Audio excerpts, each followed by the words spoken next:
What is up everyone? Today we get to play with this guy. This is the Pixio PX277 Prime Neo, a 27-inch fast IPS 180Hz refresh rate gaming monitor. Pixio have a fantastic reputation of making really affordable, budget-conscious monitors that are still extremely high quality with very few compromises, and this guy seems to be no exception. At just $229.99 at the time of recording, there is so much packed into this guy. Going back just a few years, if you heard the term budget gaming monitor, it was quickly a recipe for disaster, but now it's absolutely crazy the spec that they can get into this price range. It is going to be really easy for me to emulate the budget gamer looking for the best possible monitor within their price range, because I have personally never owned a monitor anything close to this spec. I've been building PCs for a long time, but I don't tend to play competitively, and my monitors have always taken a back seat to the actual PC itself. So being treated to such a high refresh rate, and that really is one of the main selling points, being treated to a 180Hz display when my fastest monitor that I previously owned refreshed at 75Hz, it is like a completely different world. For the unboxing experience, this monitor comes in a lovely big bright red box. Ripping it open, we get a DisplayPort cable included, which is nice. We get the stand, which comes in two pieces, no tools required to put it together.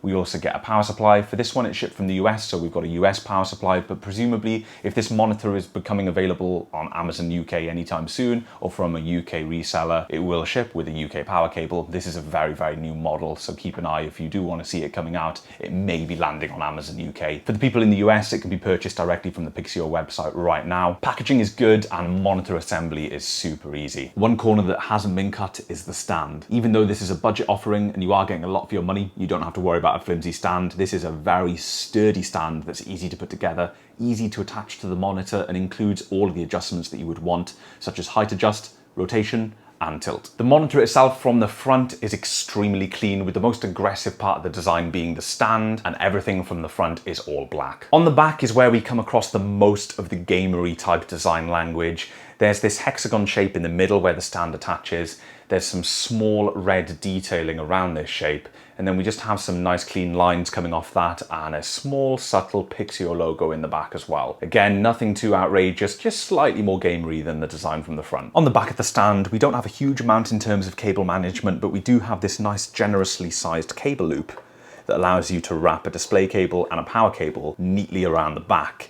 This is probably large enough to get all three cables if you were to connect a DisplayPort cable for your PC, maybe a HDMI for your console, and the power cable. This is plenty big enough and it will tuck them away. In terms of I/O, we have two HDMI ports, one DisplayPort 1.4 port, a headphone jack, and the power input. Via HDMI, you can connect up your consoles, and these HDMI ports will do up to 144Hz display on this monitor. DisplayPort will get you the full 180Hz from a PC. The built-in speakers are relatively okay. I've been using them during my testing, and they're nothing crazy, of course, but they are completely fine and better than nothing. First thing that mesmerizes me is the refresh rate. Turning it right up to 180Hz, just look how fluid everything is. Impossible to capture with any kind of normal camera. Take my word for it, this is super smooth. You don't even have to get into a game. Just clicking around windows, everything you do, moving the mouse suddenly feels so natural. It's been quite strange swapping between my 60Hz monitor on my work machine over there and then coming back to this. It is quite jarring. This is how it should be. Getting a quick shot of the top right hand side of this monitor reveals the bezel situation. Now, I'm not sure how common this is. However, the physical bezel does not represent where the screen itself starts. There seems to be a few millimeters gap on the top, the left, and the right between the physical bezel itself and where the actual display, the image itself, starts. I did compare this to another monitor I own, a smaller MSI, and that does a similar thing, but I just thought it was worth noting as an interesting point. This doesn't quite go right to the very edge.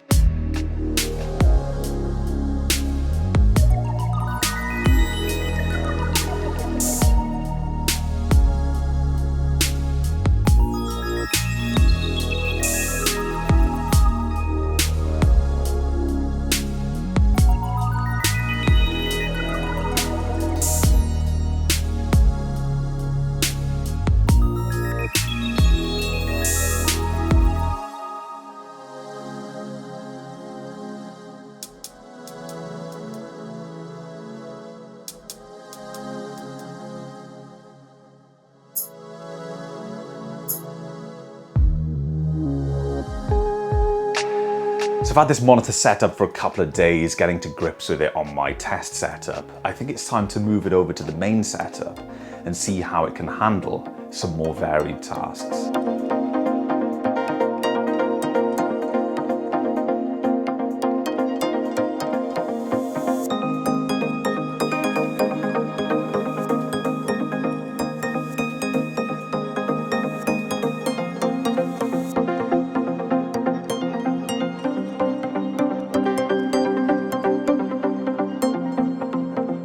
So I've just had quite the experience cutting together everything that you guys have just seen using this monitor to edit the video. And so far, I've got no quibbles. For me, I need a monitor to do more than just gaming. Whilst there are a growing number of people that build their PCs and specifically buy monitors just to play games, I still believe that the vast majority of people use their PCs for a wide range of tasks. For that reason alone, it's important that the monitor has no compromises elsewhere. I've had no quibbles in games and the high refresh rate has been absolutely phenomenal, but what's it like outside of the game? One aspect that really does pop is the color. This guy has 97.53% coverage of the DCI P3 spec. That translates in real life to just gorgeously vibrant colors. The image is phenomenal, and you do get the option to enable HDR with this. For me personally, I leave it disabled. It's not quite for me at this price range. HDR for me is about the super deep and rich blacks and is something that I'm kind of looking for maybe on my TV, but not so much when I'm sat in front of the computer. Maybe in a few years' time when HDR gets kind of more mainstream and makes a little bit more sense, that will change, but for now, I prefer to leave HDR disabled. But if it is something that you want, it is there as an option, and the color space is also there to support it. I found that for me, generally browsing around the web, editing video, and just using the computer normally day to day, I needed to turn the brightness down ever so slightly. It is an extremely bright panel. The image did not suffer in any way in terms of color when the brightness was ever so slightly reduced. It's also nice to have that brightness headroom. I've got a skylight in this room, so sometimes if I have the blind open and it's a very sunny day, you need that little bit more brightness from the displays just because the environment is so bright. All of these settings, such as adjusting the brightness, enabling, disabling HDR, changing inputs, they're all found on a very simple and easy to understand on-screen display. It's controlled with a simple nipple on the back of the display, works really well. The simplicity that we see in the OSD just reinforces the overall vibe of this monitor.